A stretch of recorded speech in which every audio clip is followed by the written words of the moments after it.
let's get started. All right, let's get started. So what are the big problems right now? By the way, like, I am well aware, how many make money with social media courses are there out there? Who sees ads for make money with social media courses or start your own social media agency or something? Keep your hand raised if you've ever been on someone's webinar where they were selling you social media. Most of us, right? A lot of people out there doing social media, right? Here is the difference. Here is the big differentiation point, all right? We're not going for social media.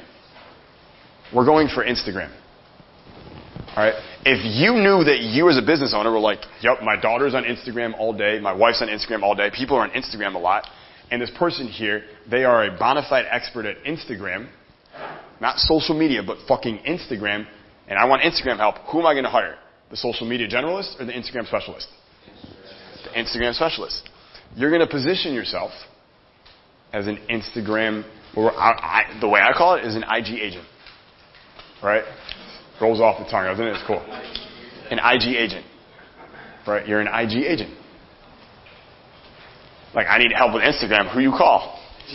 Ghostbusters. No, you call an IG agent. Yeah. Right? You're an IG agent. So, but that said, with all those social media courses out there, what are the biggest problems most people have when they try? Because here's the thing. I know certain numbers, I'm not going to say someone's name, but I know someone out there in a similar industry who sells a social media agency course, and he's had 27,000 people go through this course. 27,000 people go through this social media training, yet less than 1% have successfully started a social media business. 99% went through the course and nothing happened. What do you think the biggest roadblocks were for them? All right, well, number one, with most social things is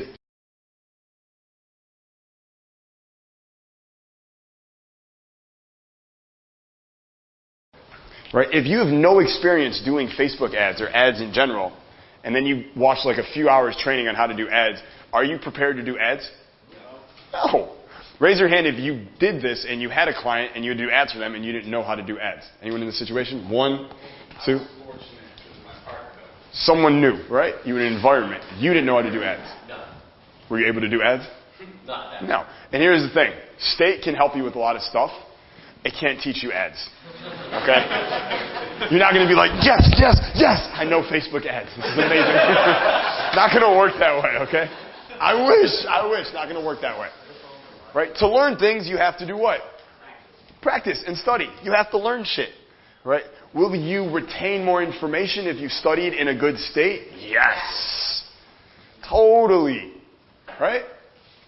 Totally. That's why you don't remember anything from high school. Because you were bored the whole time in a shitty state. Literally, name 3 classes you took in 11th grade. Exactly. Okay, exactly.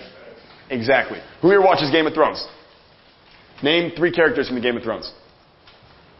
Cersei. That was fast. We're not good. Yeah, like, do you feel pretty good when you're watching Game of Thrones? She's like, yeah, I feel great. All right? Maybe not a great state, but at least you're comfortable and you're present. So you remember that stuff better. It's also a story, so you remember it much better than a fact, right? But they don't know ads. So these social media courses out there are like, we're going to teach you how to run a social media agency, teach you all this stuff, teach you how to do ads, and you go get clients and you do their ads, and the ads don't work, and they get shut down, and it's this whole thing, and you don't know what the hell you're doing, right? Who here wants to feel like an imposter when you're selling your clients? Like, yeah, I could totally deliver that for you, when really you have no idea. You're like, I'm going to have to watch those videos a lot. Yeah. You don't know, right?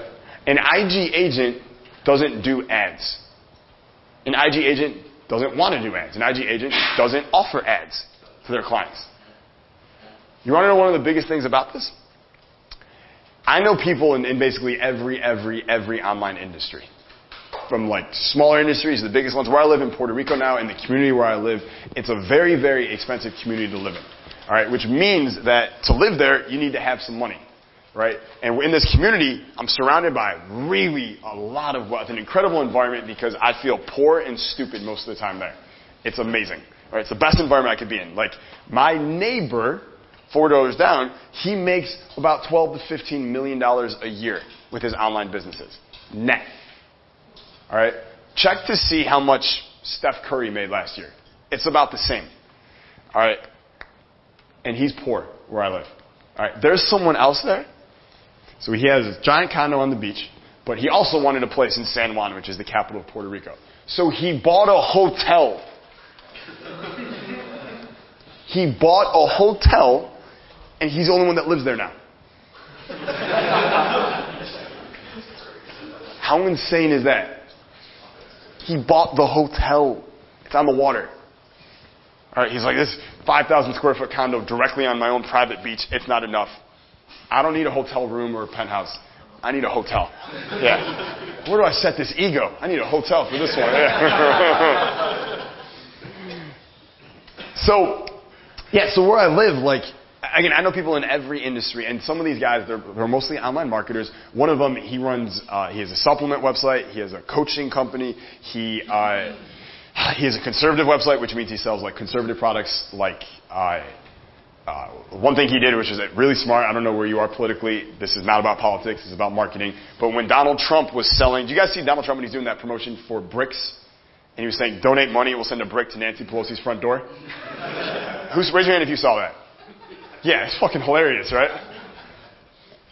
So this guy, being the marketer that he is, goes, that's a good idea. Starts his own website and does the exact same thing, but instead of taking donations, he just charges for the bricks. He was making $100,000 a day almost instantly on this thing. The guy's he is so smart. He makes about $25 million a year net. All right, online. Like, insane. Every industry, every vertical. The first night I was there, I went to an internet marketing mixer in my backyard. I was like, this place is amazing. Like, all these people here. And I'm like, wait, is that Grant Cardone? Raise your hand if you follow Grant. You like Grant? Yeah, I love Grant, right? I haven't met Grant. So I'm like, wait, is that Grant Cardone? And I go up and I start talking to him. And he's like, no, my name's Gary. And I'm like, in my mind, I'm like, oh, he's like playing cool. Like, I could do that too. I'm like, I'm Jerry. It's like, nice to meet you. We talked for a couple minutes, and he's telling me about his businesses, and I'm like asking him about 10X and stuff, and like he's not getting it or whatever. So I talked to my buddy. I'm like, dude, can you believe Grant Cardone's here? He's like, no, that's Grant's brother, Gary. They look exactly alike. True story. And it was actually Gary's company is called 911 Chargeback. So it's a chargeback company for online merchant accounts. And they were the ones throwing the mixer. Right? It was his party. I didn't even know. So yeah, I looked really good. I looked really good on my first night, right? So here's the thing with ads. Ads take a while to learn.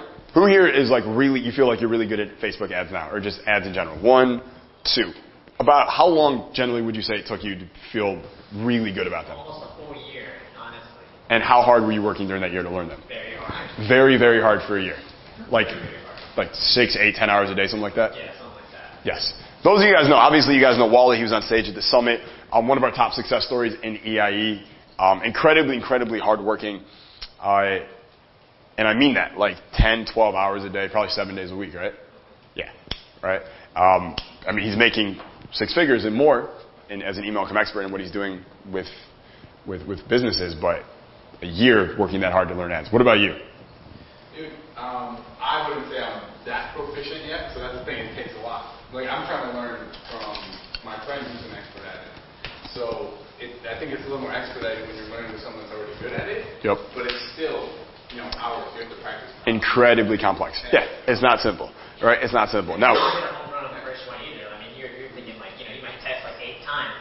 Totally. You finally get one. Yes, totally. Until you get one good ad. Yeah. Right. It's complex. It's complicated. Does that mean you should never learn ads? Fuck no. Right? No way. But if you're trying to just start getting clients now, then don't worry about ads. Like, learn that on the side so that 2 years from now you can add that service or you can do that for yourself. You should always be learning, always be Kaizening. But if the goal is to get clients now and stack them up to at least a 6-figure income from clients on the side, whatever you're doing, then don't waste the time learning ads. Sell them exactly what they want, like Zig Ziglar said, and go from there. Question? Is the primary limiting factor in how fast you can learn ads your ability to spend money? Or is it just... That's a big part of it. Yeah, because you can't get feedback otherwise. See, that's the other part of ads is you need money to spend on ads to get feedback to find out what's working and what's not, and what works and what doesn't. There's also the problem that you have someone else's credit card, like their business, and you're running ads for them. If you run the wrong ad and you lose them $500, how do you feel? Really bad. How do you think they feel? Angry and ripped off and bad. It's just not good all around. So you need to lose money to learn how to do ads, but you can't afford to lose money. It's kind of a catch-22. Yeah. Question. So when we do client outreach, instead of, we always lead with email marketing, should we also do we do IG marketing or? We're gonna talk about that all weekend. Okay. You're like 8 steps ahead right now. Yep. I'm gonna build this for everyone here from the ground up. All right, in 2 days. That's what we're gonna do. I'm gonna build this for you from the ground up and show you exactly what to do all the way through. Okay, including all that stuff. Right. So the number one problem with most social media stuff is they don't know how to run ads and they're going around selling ads. Right? IG agents don't sell ads. Right? We just sell Instagram. The big things we're going to sell is Instagram content. And then the big differentiator, the biggest advantage that you are going to have by far, this is the secret of IG agents, is DM. What does DM stand for? Direct message. Right? So in my company, in our various products we sell in different verticals, we do several $100,000 a month just in the DM. Just in the direct message. All right, which blows my mind. All right, because people are so responsive in the DM. All right, you know what the open rate on the direct messages in Instagram is? Raise your hand if you open every DM you get on Instagram. Raise your hand if you have no idea what DM is and you've never used it before on Instagram. 1, 2, 3. That's cool. You're going to learn real fast. It's so easy. All right. So easy a toddler could do it, literally, because toddlers are on Instagram, right? So easy. If you don't have Instagram, download it right now. If you guys don't have it. You have it, okay. Cool. If you don't have it, you should download it right now. So it's going to be content, and it's the DM, all right? There's like full scripts that we use to sell a variety of different programs at a variety of different prices, all in the DM, all right? There's a variety of scripts we use to book appointments in the DM.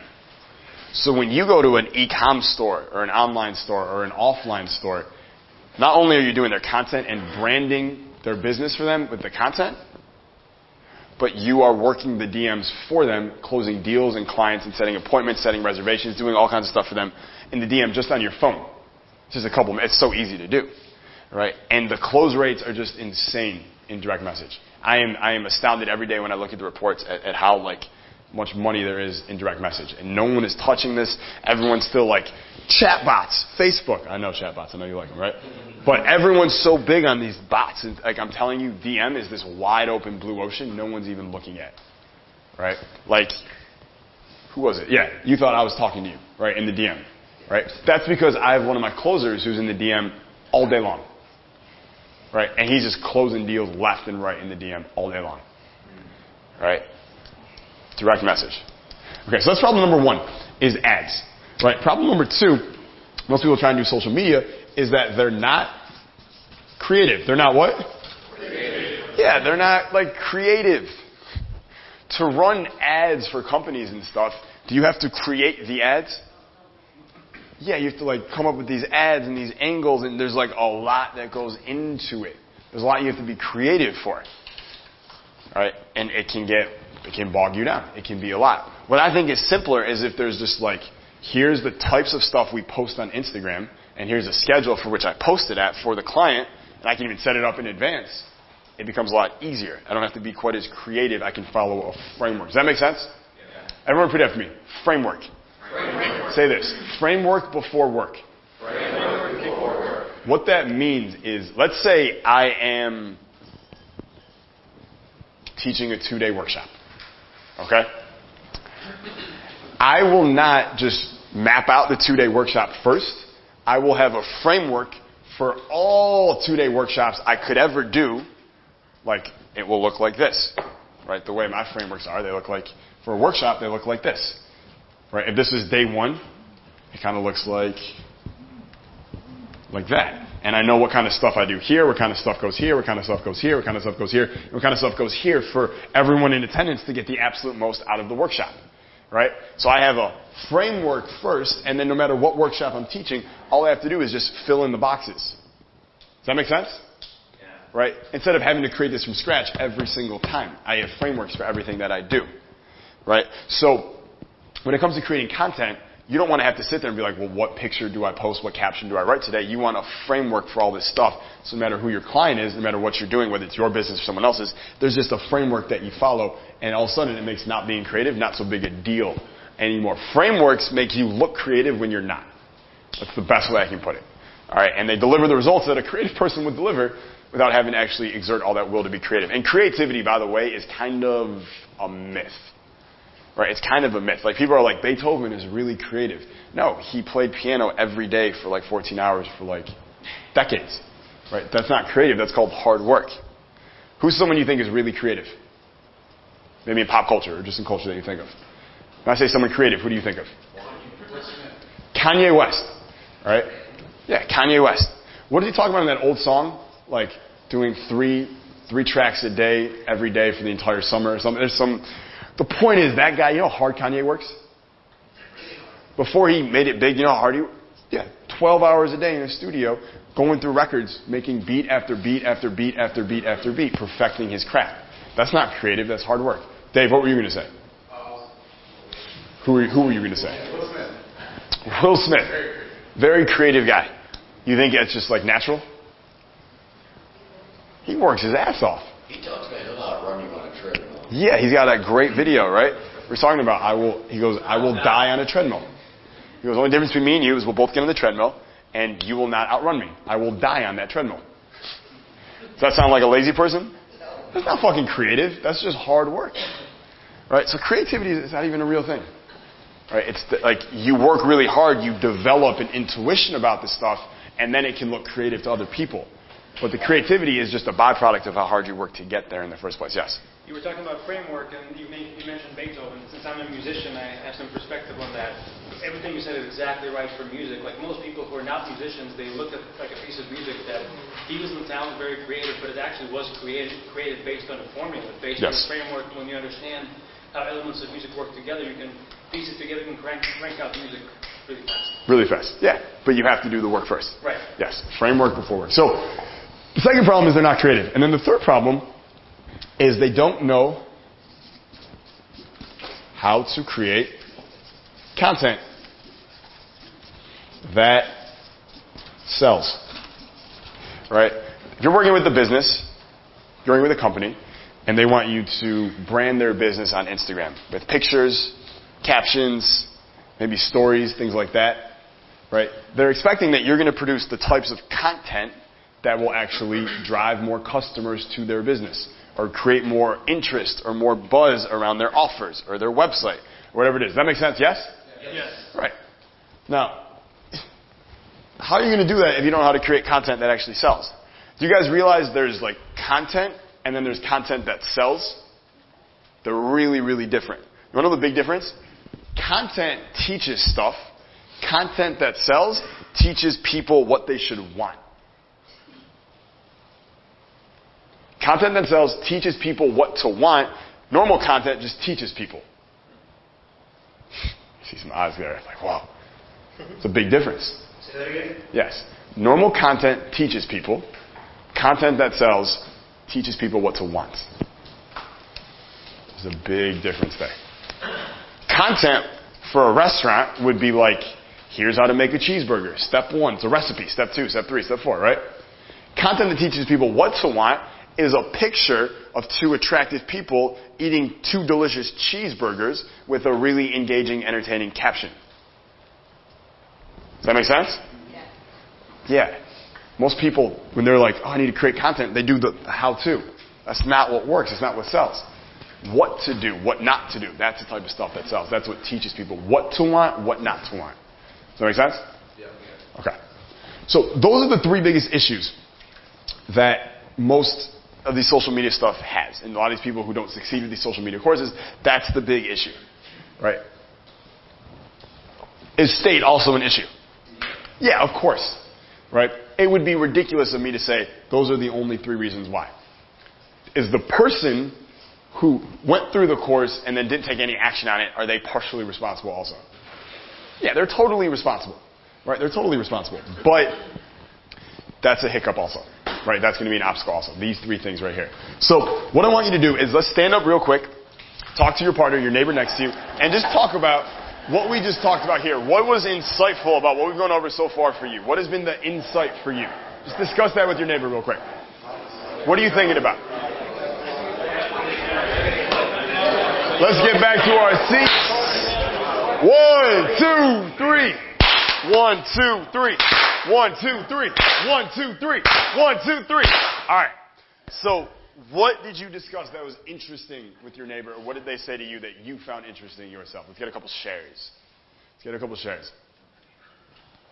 Yes. So I was talking to him about a definition of creativity that I heard one time that said that creativity is not creating something out of nothing. It's merely just taking things that already exist and arranging them in new ways. Yes.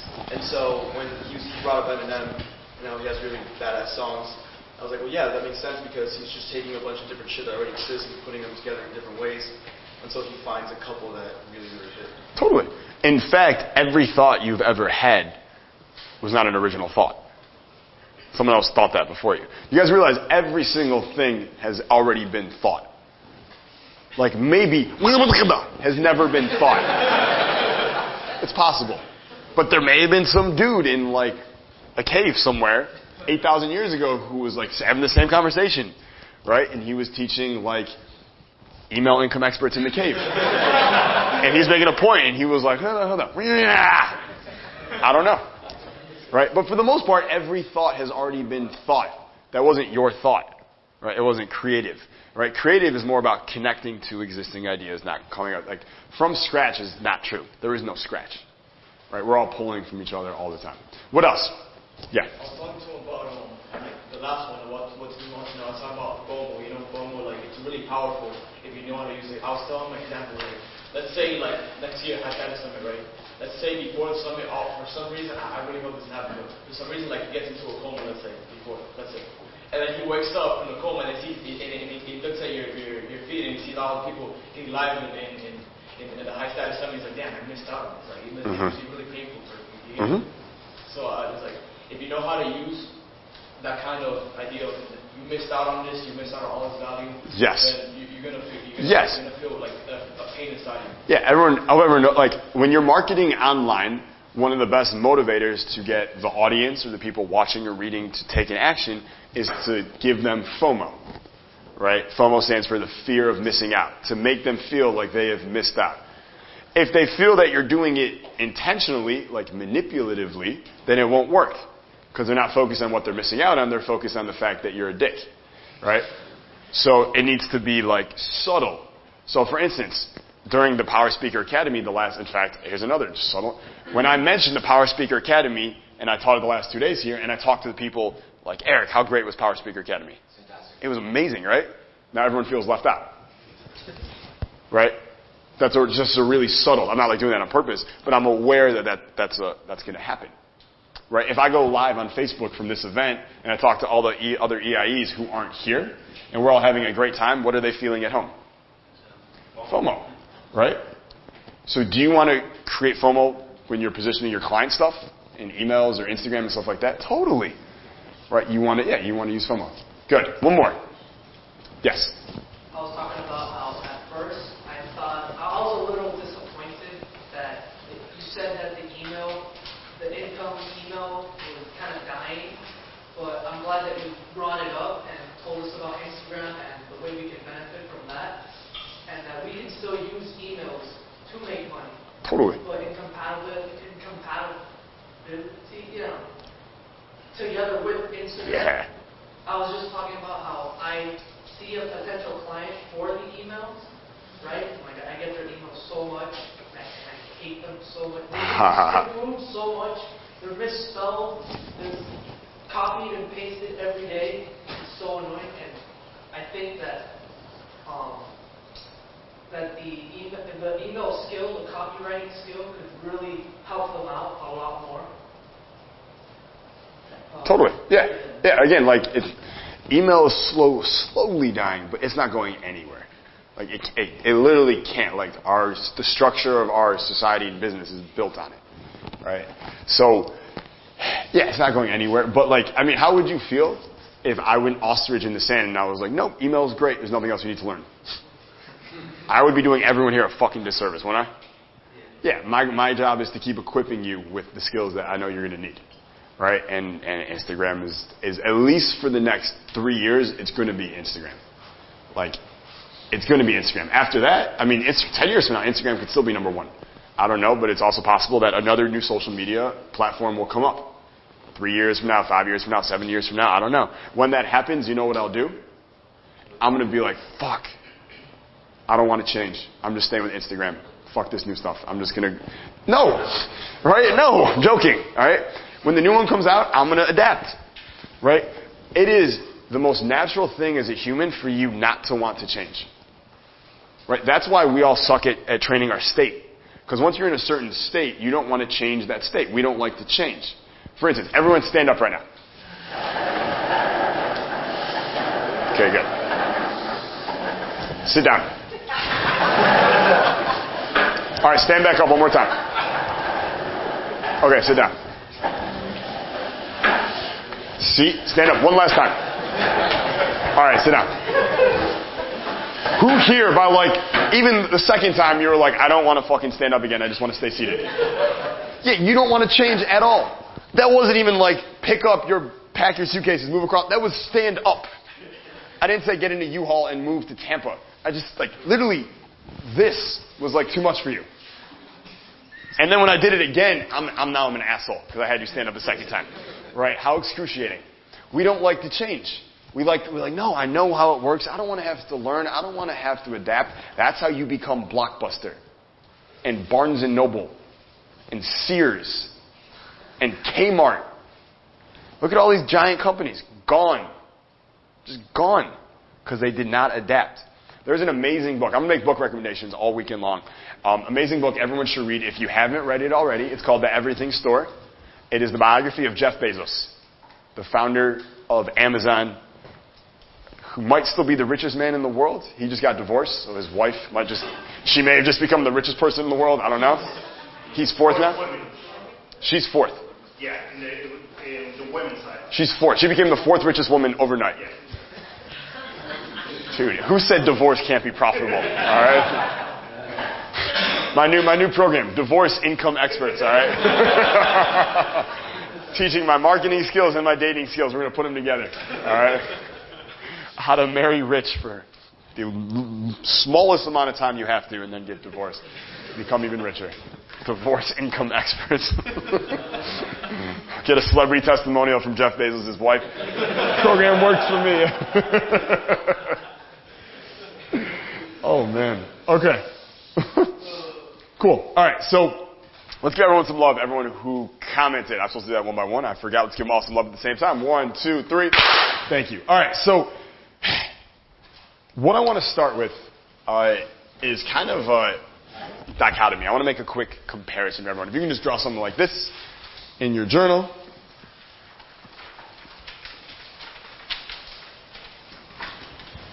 So I kind of see it as the 99% versus the 1%. And I don't see it in the way the news talks about 99 versus 1.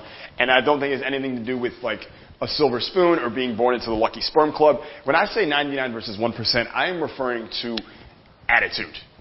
What is attitude, by the way? It's your state, yes. It's your state. You guys ever notice your attitude about whatever's going on is based on how you feel in that moment? Yeah, it's your state. Your state changes your attitude. Did you notice that when you lifted up your state, you were all of a sudden had a much better outlook on life? You're excited, you're confident, you believe in yourself. When you're in a bad state, you doubt everything, you don't believe in yourself, nothing works, everything's a scam, the world is terrible. Then you go great again. I'm like, oh no, the world's amazing. I can do anything I want. Right? So I see it as an attitude thing. Right? Most people have a certain attitude about life. What is the general outlook of most people? The average person. Pessimistic. Okay, what does it mean to be pessimistic? That you assume the worst. Assume the worst, this will never work. Yeah, why even bother? Right? Why even go for it? You know what? This horse, it's fast enough. It's bumpy and it hurts my crotch, but it's fast enough. Why even try to build an automobile? That's crazy. Who would want that anyways? Let's be pessimists and ride horses. Yes, what else? No, I was going to say doubtful, but it's Very similar. Yeah. What else is the general outlook? Yeah. Just living life on autopilot. Autopilot. Yes. Right? Autopilot. Hey, how are you? I'm good. How are you? That's autopilot. Who here says you're good even though that's not what you are, but you're just saying the same thing you've said all the time? Someone asks you, how are you? And you go, I'm good. How are you? You're not good. You're like tired or you're stressed or you're overwhelmed. Yeah, you're not honest. Right? It's autopilot. We run on autopilot most of the time. Who's ever driven a car, driving, you get somewhere, and then you're like, how the hell did I get here? You're on autopilot. Right? So live on autopilot. Meaning, and if you're on autopilot, are you critically thinking about life and all the things going on around you and analyzing stuff and thinking rationally? No. Right? You're like this blob with buttons. People can just push your buttons and make you do things, make you feel certain ways, make you outraged, make you angry, make you stressed, make you worried. Instead of being grounded, instead of being rational. So pessimistic, autopilot, what else? Yeah. I was going to say safe. Yes. Right. And I'm going to put quotations around that. Life is dangerous, isn't it? Life is totally dangerous. We have done a really good job of making it safe. Like, this is insane. If we really, like, this is I don't know how, if you guys don't know, like, I suck with anything manual labor. Alright? I was making a lot of money from when I was a very young age online. I never had to, learn how to do any of this stuff.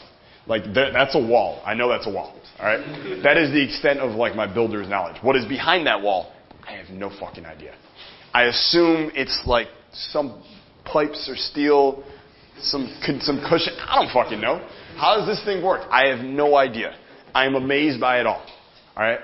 We've done a really good job of building safety. We have shelter, and we have lights, and when we go to sleep, we can lock our doors from, saber-toothed tigers and shit.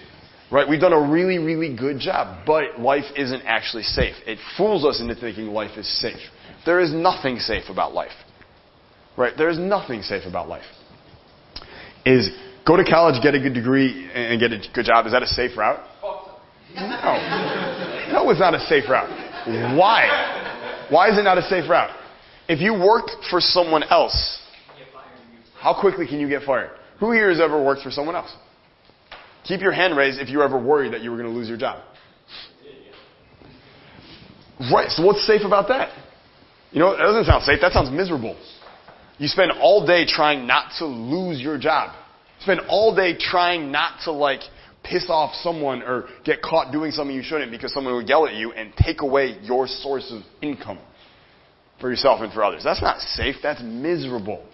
That is voluntary, servanthood.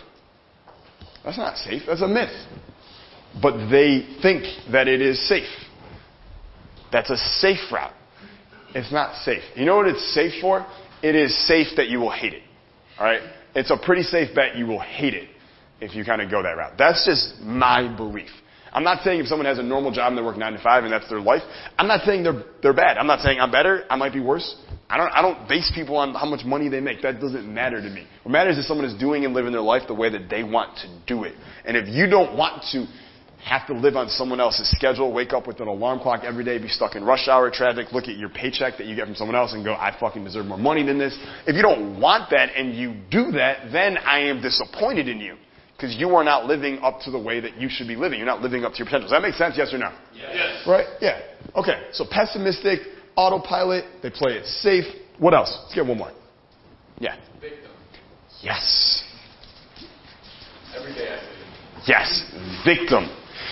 Oh my God. I cannot stand it. Victim. I can't stand victims.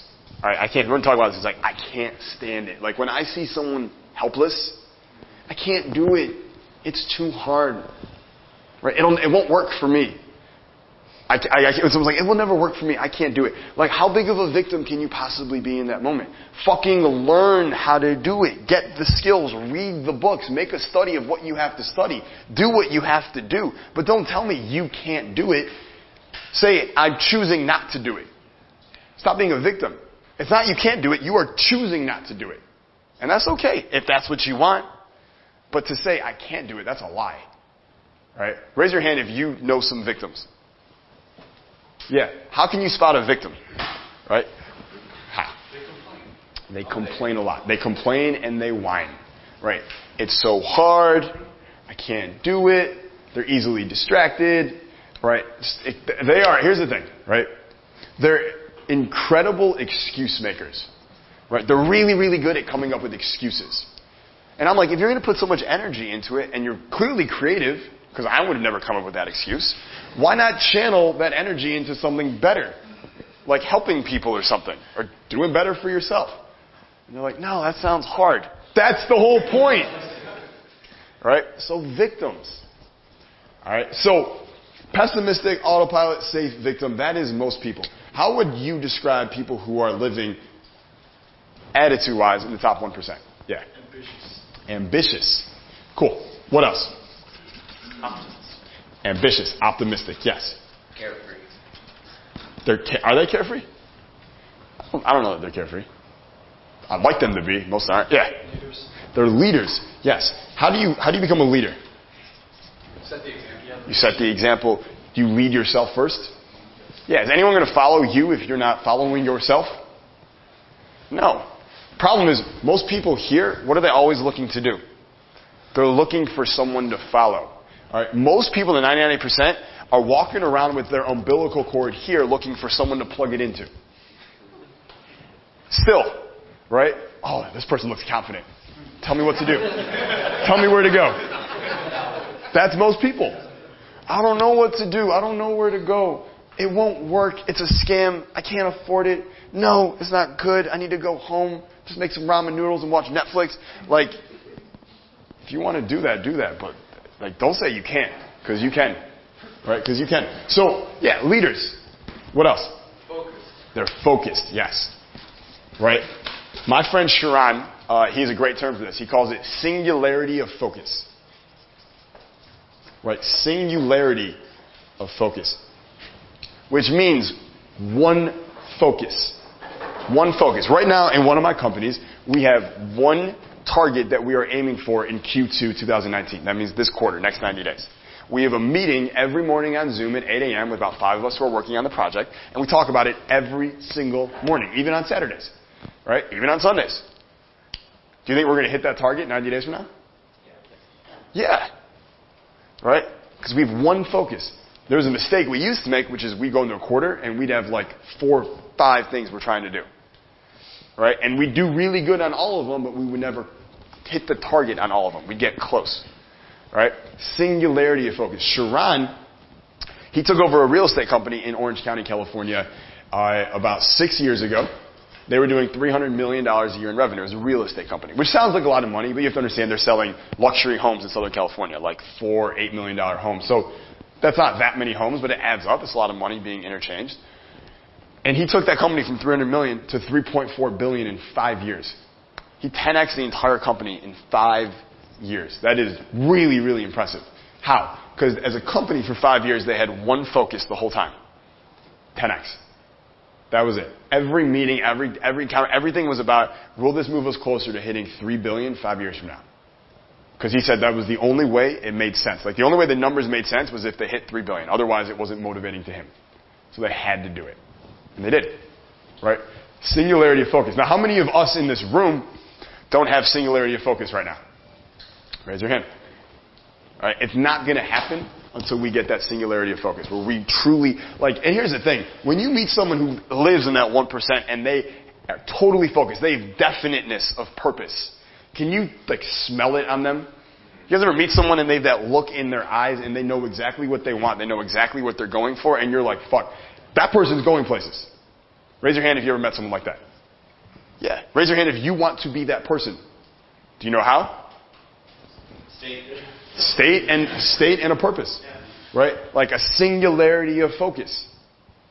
A true singularity of focus. Alright? Can you guys do that?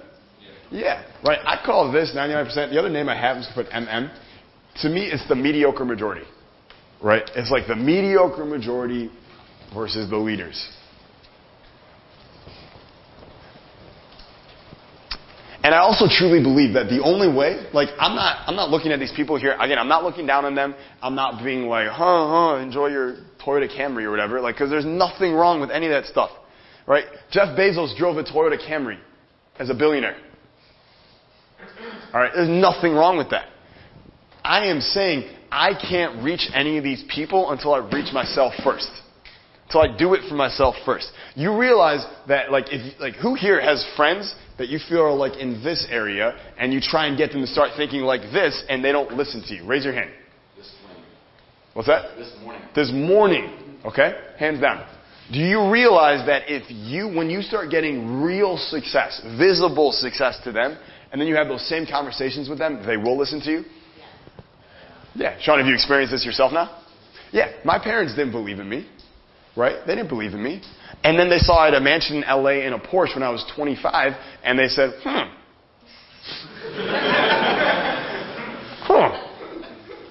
how's this work? All of a sudden, we're so proud of you. Telling all their friends about me now. Most people, they need to see it to believe it. Right? I believe I need to believe it first before I can see it.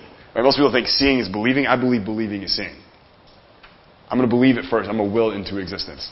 But for most people, they don't have that mentality because they're on the other side. They're in the mediocre majority. They need to see it to believe it. You want to reach your friends and family and get them to start bettering themselves in their lives, you need visible success for yourself first. When they see you actually achieving and crushing it, then those conversations actually work. Then they actually listen to you.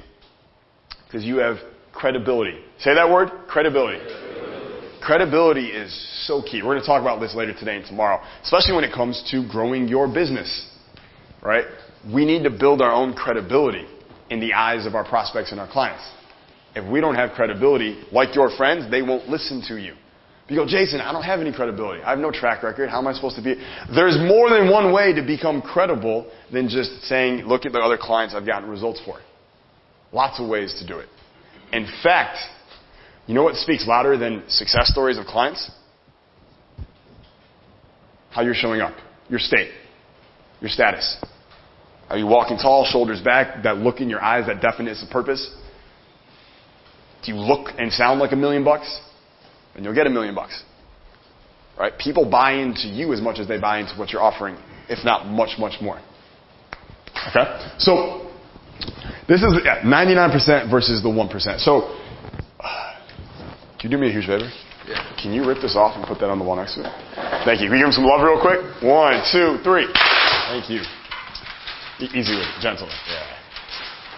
Yeah, you got it. All right. So, we talk about mindset a little bit. We're going to talk a little bit more about mindset. But I want to talk about skills for a second. Right? I talked earlier about those three right there. The big three, as we call them. What are they?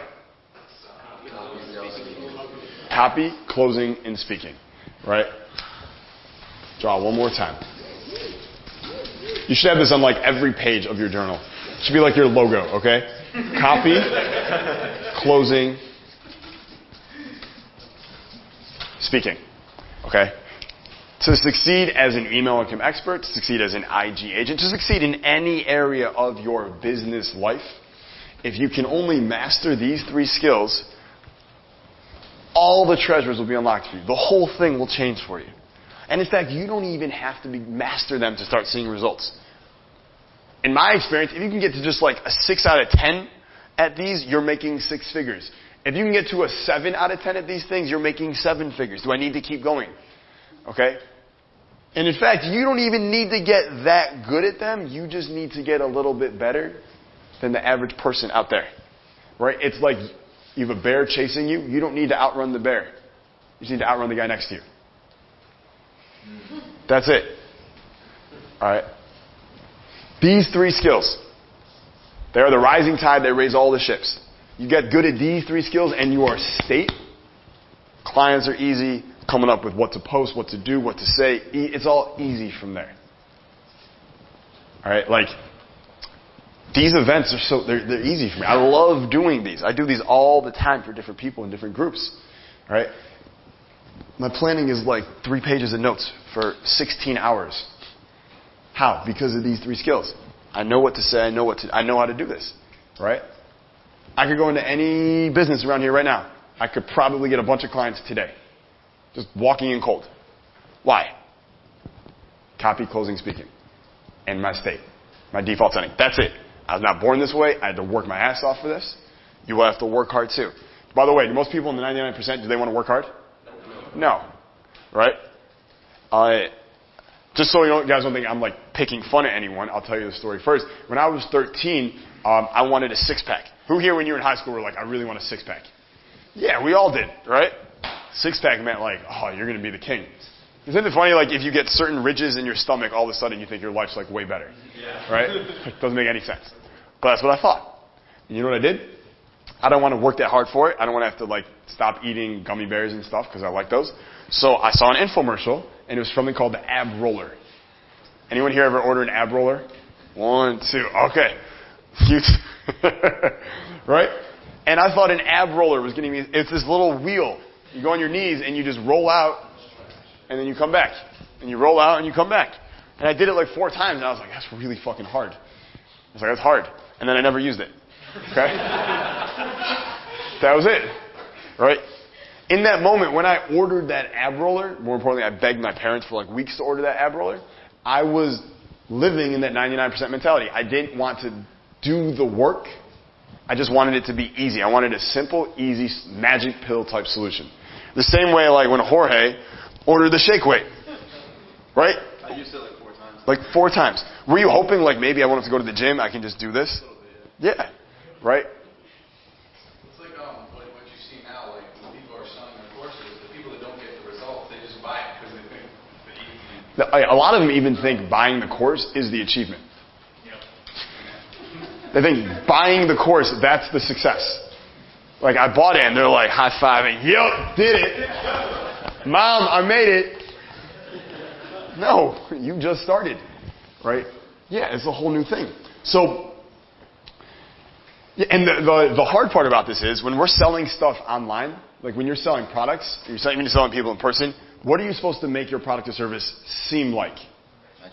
A quick, easy magic pill solution. Right? So you can see why I'm so conflicted.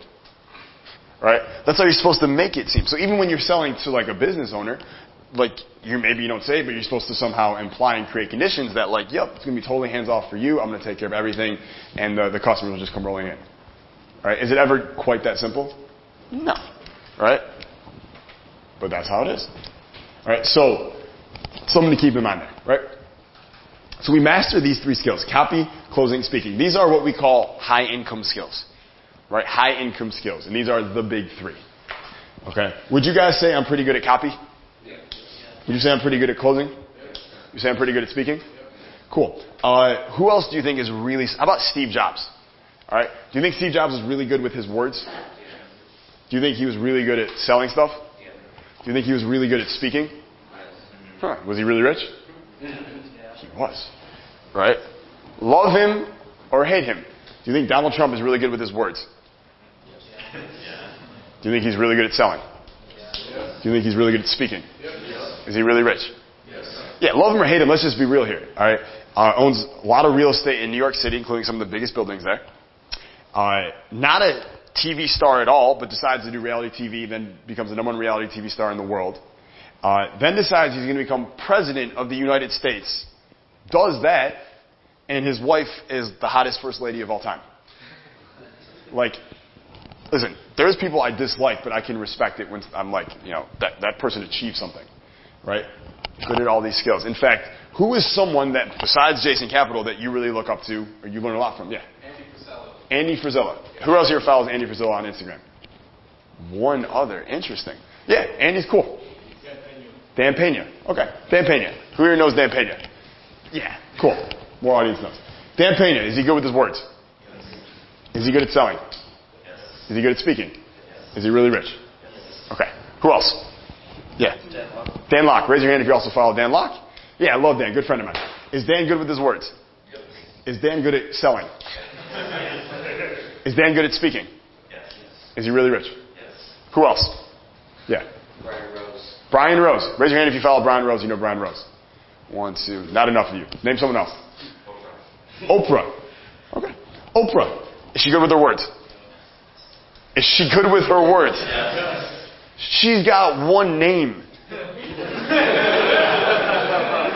Okay? Yeah. Is she good at persuading people and touching people's hearts, making them feel things?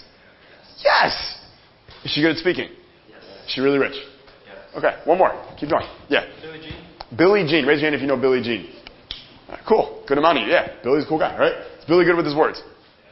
Is Billy good at closing and selling? Yeah, he sells nothing. Who here is aware that Billy sells nothing?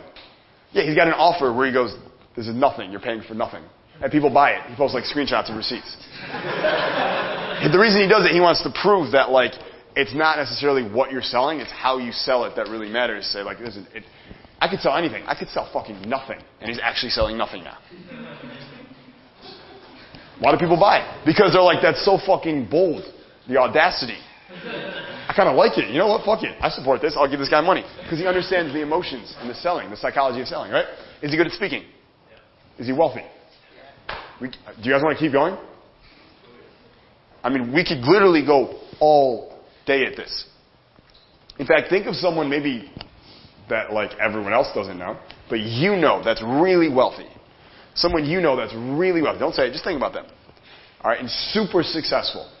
Like a leader. Got it? Are they good with their words? Yes or no? Yes. Are they good at selling? Yes or no? Yes. Are they good at speaking? Yes or no? Yes. This is over and over and like, I mean, it's 100 out of 100. All right. The only one I was going to say would be like investors who can sit behind a computer all day and never have to talk to anyone. Right? But like Warren Buffett. Right? But Warren Buffett is actually really good at all three of these too. All right, so, like, you're going? From what I've seen, Mark Zuckerberg isn't that good at speaking. No, Mark Zuckerberg, like, okay. If you want to start Facebook, this does not apply to you. All right, how many Facebooks are there? One. How many failed Facebooks are there in the graveyard of Silicon Valley? Tens of thousands. I think more money has been lost investing in wannabe Facebooks than money Facebook's made. All right? So, like, those are crazy outliers. I would rather play the odds.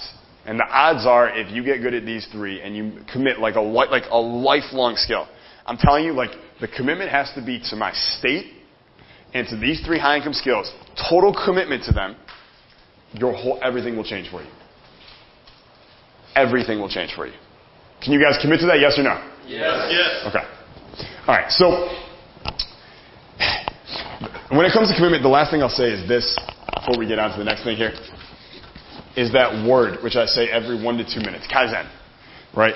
The focus with these skills, it just has to be Kaizen. If you can just Kaizen these skills, I'm going to Kaizen my copy, I'm going to Kaizen my closing, I'm going to Kaizen my speaking, then I know one day what?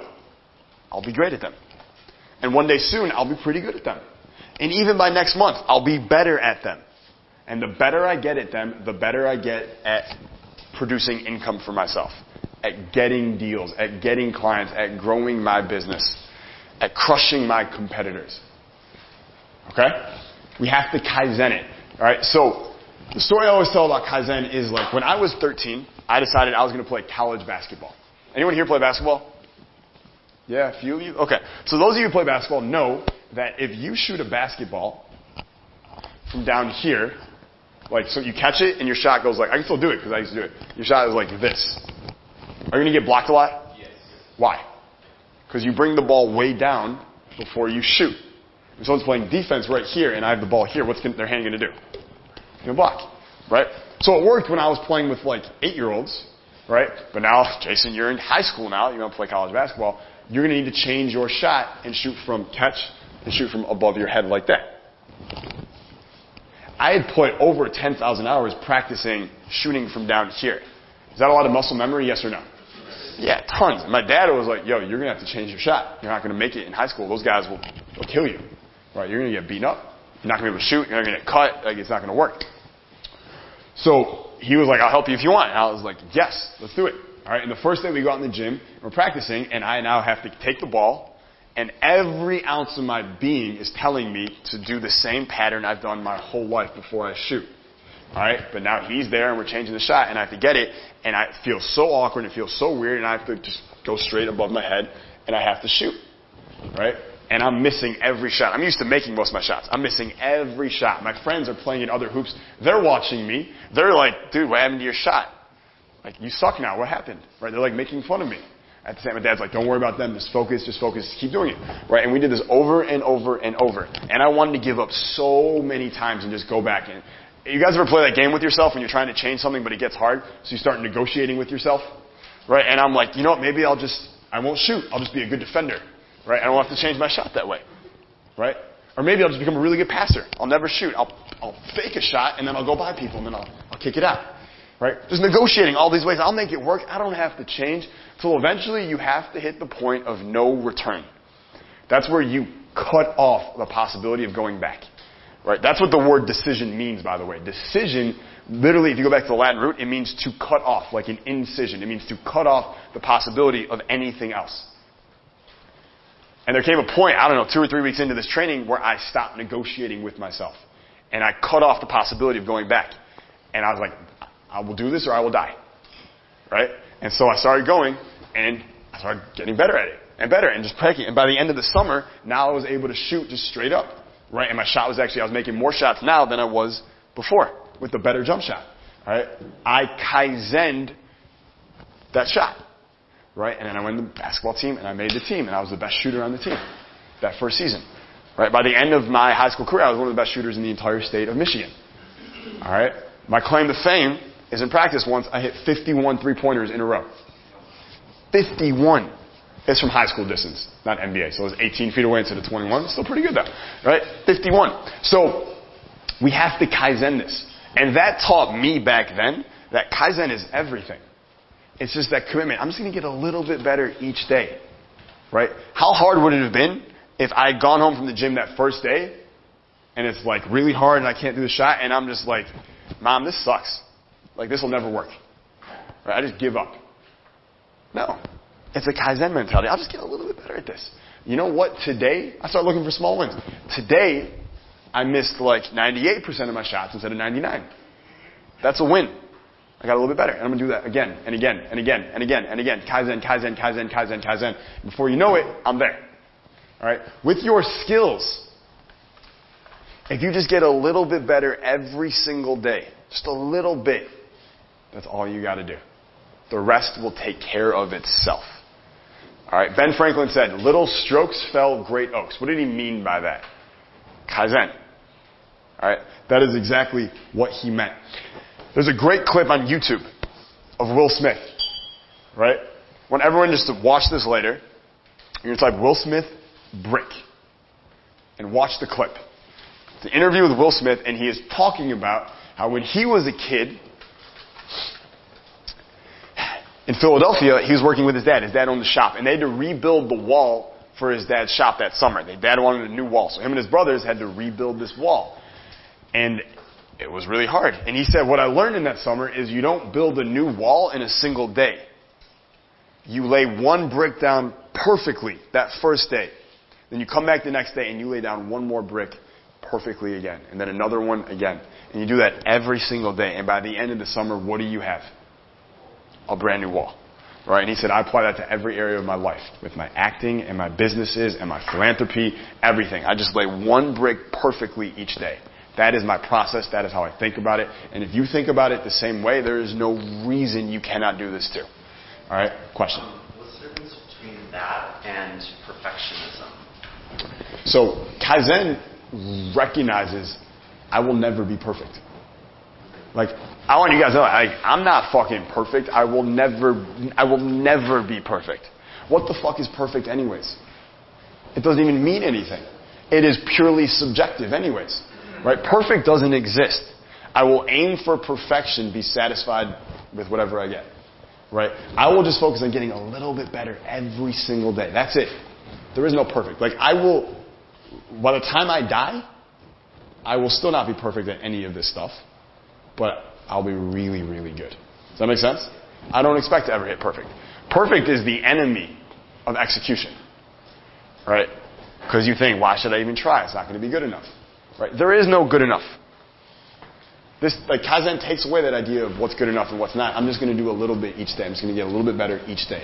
Like, if I'm writing emails, I'm working on Instagram, whatever it is that I'm doing, I'm just going to do my best today. I'm just going to focus on being the best I can today. I'm going to study today. I'm going to learn today. Right? Charlie Munger, Warren Buffett's business partner, says, I just want to go to bed wiser just a little bit wiser than when I woke up.